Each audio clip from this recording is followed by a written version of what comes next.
Ammon Hillman has been a subject of a lot of controversy over the last few years of him kind of becoming popular. We've done a number of different videos on the channel. Today is a very interesting one because we are covering a conversation between Gnostic Informant, one of Ammon's old students that has been very public about basically saying Ammon is making up a bunch of stuff. That's what his claim is. And then we have another person, a current student of Ammon's, and she is supposedly a star pupil of Ammon. So the question, of course, is, well, what does that mean to be a star pupil, and why is it so? Why is it so difficult for Ammon to have a conversation with anybody? It's a good question, but let's watch this conversation here, this debate, and see what we see. It's really fascinating bit of dialogue here. Cause any sort of ill intent. Got to ahead a little bit. You're a fan opponent to attain true gnosis. Joining me today is somewhat of an opponent. I don't want to make it too debatey, but I really want to get to the bottom of some of this stuff. Maddie, you have a YouTube channel. You're a fan of Ammon Hillman, like part of his core circle. How long have you been following Ammon Hillman for? Probably since 2023. Really? Yeah. Oh, wow. Mm-hmm. Oh. So even when we were friends then. Okay. Mm-hmm. Do you have any thoughts on... That's kind of weird, right? Because Neil was pretty good friends with Ammon. So that's what he was saying back when we were friends. But maybe she wasn't like in the group, because obviously Neil was very popular in the group at the time. And anything before I start, asking you stuff or anything you want to say? First off, I want to say I'm not here to make you look stupid or cause any sort of ill intent. However, I do stand as some sort of ambassador for Lady Babylon in the congregation when I speak. And I know that you're profiting from my patience, so I don't want to waste any time. And just real quick there. So I do appreciate that she genuinely seems to not want to embarrass Neil, to try to make him look bad throughout the conversation. I think we'll see that very clearly. And then, of course, there's the comment about her being an ambassador. So you could check out the other videos that she's done, conversations she's been on Ammon's channel. But yeah, so she's a bit of an ambassador, talked very highly by Ammon. So this should be a very interesting, helpful conversation, because it's difficult to actually figure out what the actual sources are that Ammon talks about. He doesn't put it on the screen, the source, or the English translation. It's really difficult to find some of these things. So yeah, this would be a helpful conversation. I would just absolutely love to see an actual debate, an actual conversation about the sources. So let's dive in. And what do you mean by that, profiting from your patients? That you are making money from this conversation. But yeah, that's what I do for a living. It's like Ammon Hillman makes money off selling Greek for a living. Like, he teaches Greek for a living. What's the difference? Is there something wrong with someone else making money? But you just, is it, or is this Ammon telling you that people who make money are somehow tied to some brothel? Except for him, he can make money though. It's okay if he doesn't. So my view on this, which I understand, when I was a yoga teacher, I thought, I was getting really burnout on, everything's a business. I need to manifest abundance, all of that. And I took a whole summer to just teach classes for free, because if it's authentic, it should be free. That must be nice. Some people get kicked out of their apartments. It must be nice to be able to do stuff for free. Yeah. So Neil is obviously being very combative to start this conversation. Not the approach that I would take. People have to work, or they get kicked out in their homes. You must be very fortunate that you can live in a house for free and do classes free. It doesn't make you a better person because you have that fortune. It makes you privileged. You just don't even recognize it. It is a privilege. Yeah, exactly. Other people have to I actually appreciate how she responded. She didn't take this personally, doesn't seem like. make money in this world. So there's nothing wrong with that. Okay. Okay. Let me just ask you, I just want to find out if you're a fraud or not, real quick. It's a quick question. All right. So that's a big question, right? Is it bad to make money off of videos? Ammon talks about this a lot. No, I don't think so. It's now, if your purpose is to make money, then that might be one thing. But hey, if you have something that is valuable and it can benefit people and you make money on the side, I don't see how that has a problem in of itself. But Neil is right that Ammon, while he doesn't seem to make money for monetization, he certainly makes money teaching classes. And there's also the question of, you know, what that even means for him, because he's received assistance from the government. So it's like, okay, so it seems like it's okay for him to take assistance money from taxpayers, but it is not okay for him to take money from people that actually want to give him money. So that's weird. I also think that's like, well, I mean, if you're just making money from ads, like, what's the big deal? It's not hurting anybody doing that either. Can you tell me the definite article for feminine, nominative feminine plural? Nominative feminine plural, a definite article. Nominative feminine. So the Oh, and by the way, Neil's gonna make like what, $20 off this video. How many views did he have on this one? He had 7,000. He's not even gonna make $20. So you make about $1 or so per view. So he's probably gonna make like $7 just from ads off this video. Okay. So like, I don't know, $7, is that really worth stressing about? It's barely anything.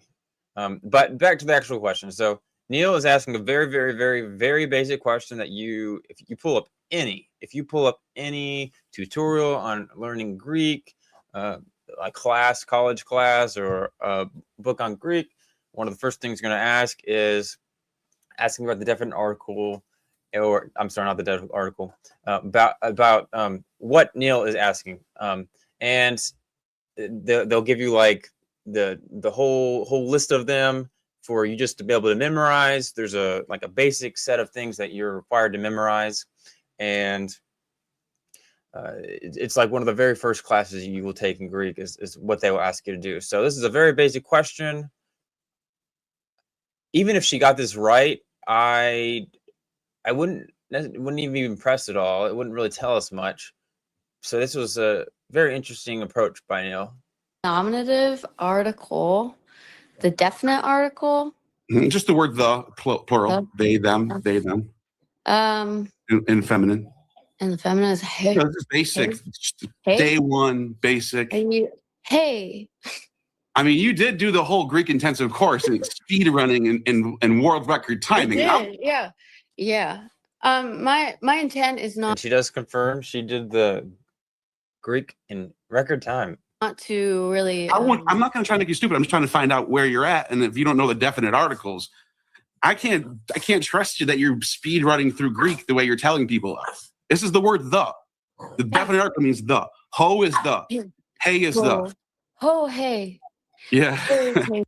Yeah. So she obviously just repeated what he had just said. Hasn't come up with anything herself. All right. Maybe you just don't know that yet. All right, it's fine. Maybe you're having a brain fart. I'm not here to do this. I actually want to get into your post. Okay. Good. So I was, I can sit here and go, can you count 1 to 10 in Greek? Maybe you can, maybe you can't. But it is important to know counting for the source that I'm going to bring up, which is how to count like 1 through 20. For example, like if you know the word 20, which is ekosi, then the source about the Neonisko should come easy. Mm-hmm. There shouldn't be any confusion. Before I even get to what the source that I'm going to get to. I want to pull up your Is this one Satan? Is this the right one? Is the wrong one? Yeah. Yeah, we're just going to go through these. We're going to go through these because Sure. I'm sorry, I'm just going to be completely honest. Either you're really delusional on some of these, or you're lying to people. I wouldn't agree with that assessment. Or and if you're delusional, I feel bad that I'm even doing this right now. But if you're lying to people, we're going to find out because there's a lot of bullshit on here. I guess it depends what Neil means by delusional, but no, I don't think delusional would be what we see here. Okay, go ahead. Okay. All right. So I definitely don't think she's lying. This one right here, the apostles were children. This was a response to me, I'm guessing, right? Maybe not. No, that one was just factual because we've been collecting all this information. Where'd you get this information from? From the sources. What source? Can you name one source? I'm saying we've been collecting this information in the Soma library, and we've name one of them. You put this on you're teaching people this. You're an ambassador of Lady Babylon. Name one source that says this. That the gospel is called neoniskos, a term for sexual maturity. Okay, go ahead and look in your LSJ. Here, I have the LSJ. Let's take a look. LSJ? You want to do LSJ for neonisko? The LSJ for neonisko. Let's take a look. Okay. You want to race to it? Yeah, I can get to it. Seems like she has a fun personality. Here, I got to do. If not neoniskos, neonias at least. Neonias is a different word. It is, but it's the same root, doesn't it? But yeah, but aren't you guys arguing from the diminutive? Isn't it makes it smaller? Is that what you guys? Isn't that what you're saying? Yeah. So the argument is that the East Coast stem ending makes it smaller, but neonias, which means like young man, the East Coast specifically is referring to like what is 5 to 10. Or something like that. So that's just a false. That's just lies. Either you're delusional, you don't know this, or you just lied right there. It was one or the other. There's not a single primary source. There's not a single primary source in antiquity that says neonisko is 1 to 5. Zero. You want me to show you the ones that actually tell us ages? I actually have a whole bunch of them that give us the ages. All right. Let's remember. How do you find out what a word means in antiquity? You look at how it's used. Words only have meaning based on context. They can mean a billion different things, but you find out how it is used. You look at the example of the sources. Here's one right here. In fact, let's not even look at the English. Let's pull up the Greek. Let's do some Greek, right? Let's where's my screen? I took a couple screenshots of this. This is from Diogenes Laertius. It's somewhat contemporary with the Gospels. And I just gave you the word for the number 20. I literally said, if you can count to 1 through 20, you should be able to read this. This is very beginner stuff. Akosi, which I just shared the wrong screen again. Okay, hold on. Akosi, right here. Diogenes Laertius, he says, Pais Akosi Atia. You know what a tia is, right? Maybe you don't. This is not like a gotcha. Years. Bio means life, of life. We're talking about kaiton to anthropon, talking about the ages of life for humans, genitive right here. Anthropon. Yeah. Well, what does that say? Neoniskos ekosi. Ekosi. 20 years. Not 1 to 5. So if I'm bringing you guys primary sources, that tell us what a neoniskos is, where's the ones that you guys are providing that say it's 1 to 5? Or Ammon Hillman says it's prepubescent. Where's the source for that? There's not any. Herodotus. Herodotus? I think I have Herodotus. Okay. So this is, I think, one problem is like, you give one source for a word, and yes, words can have multiple different meanings, but if you give one source, then the question is, of course, okay, so is that enough to establish the meaning? Well, probably not. But in this example, it could be a really good, clear understanding of how to use a word. or how a word was used in ancient times. So then the question, of course, is, hey, the Gospels, because that's the big claim, right? Is because Ammon wants to say, oh, well, the Gospels, they have all these prepubescent boys and all that. And when he points to the word, and he argues that, hey, that means this, that it's actually prepubescent boys. But then if you look at least this source, well, that's a clear example of not being that. So what do we do with that? Then at that point, the question is, okay, in the Gospels, does the Gospels understanding match more with this understanding or a different one? And in that case, you have to actually give evidence for why you think any other source is going to apply to this one. And I think what Neil's going to say is that there's actually no source that says anything close to what I'm saying, and that all of the best references, the closest references, the best context matches his sources that he's referencing, like this one, and they have the same similar usage as the Gospels. The source for that? There's not any. There's not any. Herodotus. And Herodotus? I think I have Herodotus. Okay. Probably pull Herodotus up. And I think a big problem with this conversation is because, like, Neil's going to say something, and then, like, it's almost like it doesn't register in her mind. I know quite a bit about psychology just because of my research and my schooling, but I'm really lost about what's going on in this conversation, because she he'll just say something, and then it's almost like it just doesn't register. It doesn't matter to her. But then, of course, it's like, well, how are you coming to the conclusion that Neoniskos means prepubescent boy? How would you come to that conclusion without actually looking at the sources? But when sources are brought up, well, it doesn't mean anything. Well, okay, that's just not math to me. Let's see. Herodotus. What does Herodotus say about Neonisko? Here we go. Cool.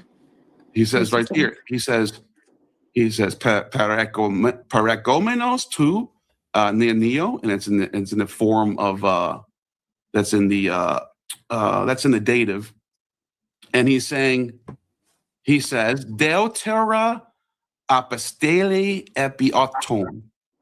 And so he's talking about Lycophron being sent away as a messenger. He calls him a young man. Now, why is this interesting? Lycophron's a grown man leading armies. He's being called a Neonisko here. Here's the same source. How do you know he's a grown man? Because I read Herodotus. We know who Lycophron is. He's one of them. He's mentioned all the time. He's like Lycophron of Corinth. He's the son of Parander. He's young. He's probably in his 20s. He's not an old man. He's not a child. He's not a 5-year-old leading armies. Right. Yeah.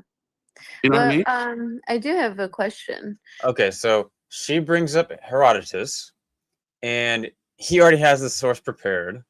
He has it right. He knows what she's going to say in advance because he's relatively familiar with the arguments Ammon gives.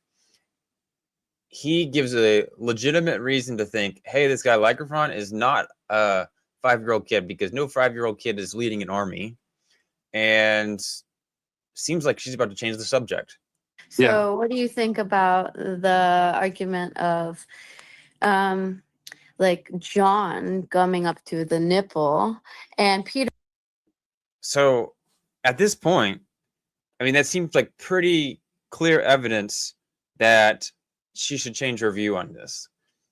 Now, you might be something where you're like, okay, I need to go back and look at the data. Maybe I'm missing something. But in this example, unless there's no reason to think that Lycophron is a 5-year-old kid, right? There, in no possible world is that true. So if that's the case, then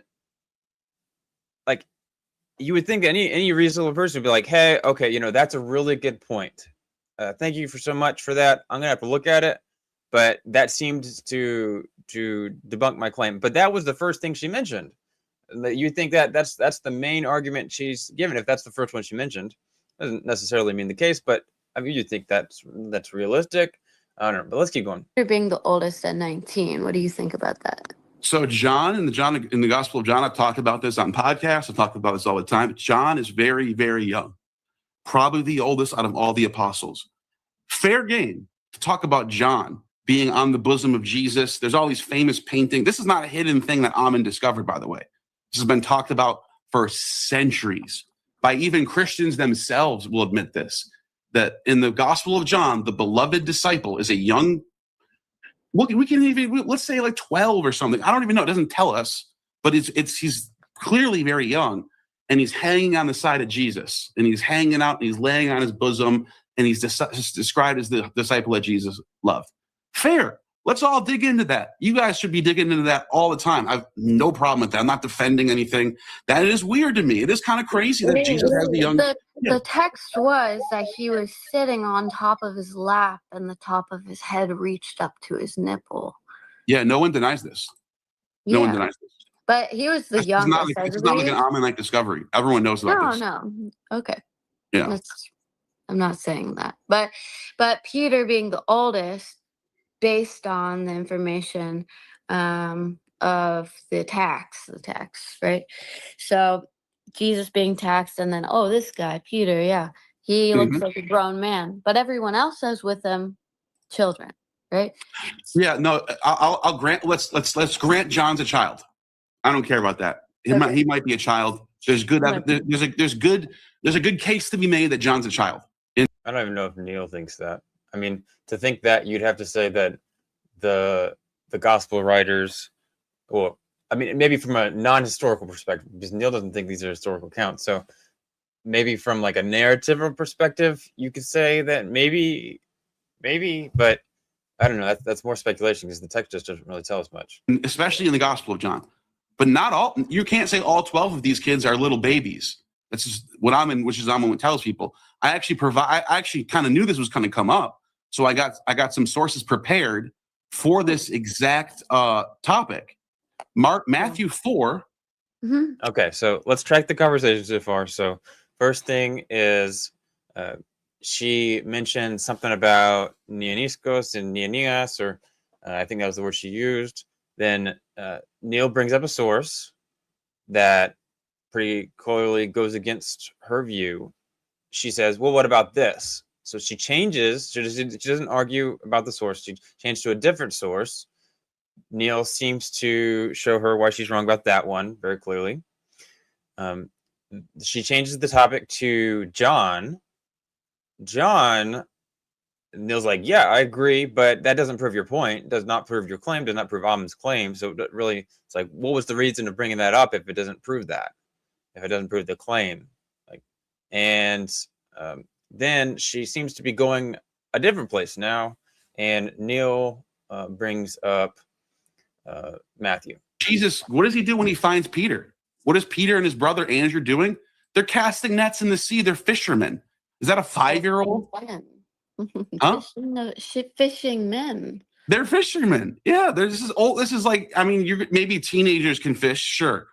But we're not talking prepubescent children going off by themselves into the sea where they're going to die because they don't know what they're doing and they're children.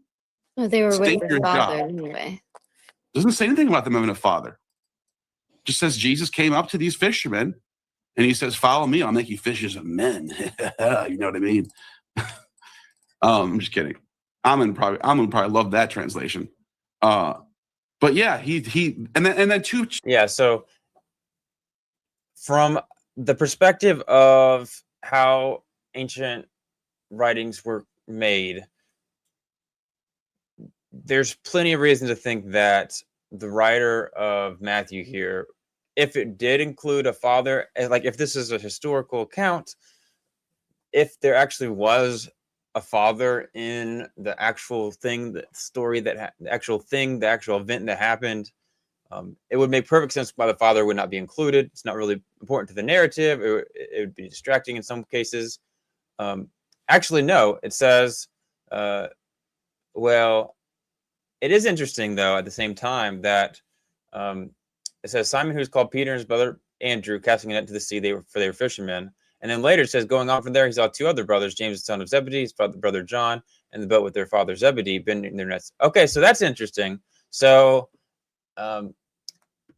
in this case, so everything else being equal, if this whole 21 to 23 had not been mentioned, I would be actually perfectly fine saying, hey, yeah, we wouldn't even expect the father to be mentioned if there actually was a father.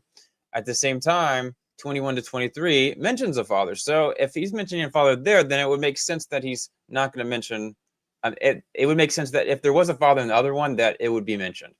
At the same time, these also could be multiple different traditions. So the person giving the tradition might not have actually mentioned the father. There's no way to know for certain in this case. Two lines down, he sees two other brothers, James, son of Zebedee, and John. And what are they doing? They're also in boats casting their nets. He's literally going out to fishermen who are of age to go out and fish. These aren't little babies. These aren't prepubescent children. I got more. I can show you. There's more. Let's keep going. That's 4 out of 12 right there who aren't prepubescent children. 4 out of 12. What do we got for Matthew 9? Matthew 9, he comes up to this guy named Matthew, and he says, what's Matthew doing? He's sitting in a tax collector's office. A little baby doing he's a tax collector. And then it says, Jesus was reclining at the table. Many tax collectors and sinners came and began dining with Jesus and his disciples. Why are you sitting with tax collectors and sinners? They're talking about Matthew. They're talking about Alphaeus as well as another one in Mark, where he says, tax collector 2. I got it in my notes here. The guy Alphaeus, which some people think is Matthew. That's fine. We can agree to that. Matthew is Alphaeus, also in the tax as a tax collector. So that's 5 at least out of 12 who we've already established are older. I'm granting you, John is probably the youngest. But like the idea that these are all babies, all prepubescent babies who are all eunuchs is just not there in the sources. All right. So the big claim is that Ammon says that, hey, these people are prepubescent boys, but then Neil mentions 5 or 6 clear instances where they're not being portrayed as prepubescent boys. So, I mean, if I'm her, I would be very shocked by this. I would be like, whoa, okay, maybe this changes things. He's mentioned 3, 4, 5 knockdown arguments of what she said. Data says otherwise. Interesting. What else did you say? You said, and I do appreciate her response. She's not combative. Some people would feel really embarrassed in this instance or start making things up. Now, of course, as I said before, she did change the topic into something else, almost to possibly relieve the tension. Maybe that's me psychologizing. I don't know for sure, but yeah, she's. You at least if I'm her, it's like, okay, this really changes things. Well, I'll share my source. The Satan one, we got to get the Satan one too. That one's just ridiculous. Is it? Okay. Yeah, you want to do that one? Well, let's finish this Neonisko one first, if you don't mind. Okay, so Neoniskos is a prepubescent or just pubescent male. You said according to Philo of Alexandria, it doesn't imply an age, but a biological maturity. Puberty is that phase when reproductive organs begin working. We all know it's pretty between 10 to 13, 5th to 8th grade, blah, blah, blah. You said it would imply size 5 to 13. Well, that's interesting because I actually have Philo. Philo doesn't say that at all. Philo says, if I can go to Philo now, Philo literally says, where is it? I could probably just do a word search for Philo. Polybius, Aristotle. Here's Philo. Philo says right here, he literally gives us the ages. Philo of Alexandria. By the way, you guys need people watching this. He's living decades before the Gospels are written.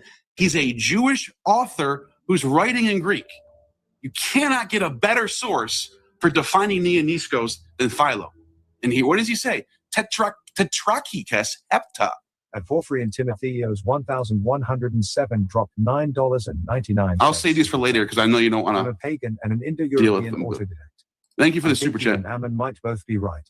I can have a real linguistics discussion, and I am not eating out of Ammon's palm. Look, Let me on. if you still think Ammon Hillman is being honest and truthful at this late in the game, I don't think very highly of you. But I'll just leave it at that. Okay, what is you just cited Philo in your report, saying Philo says it's between 5 and 13.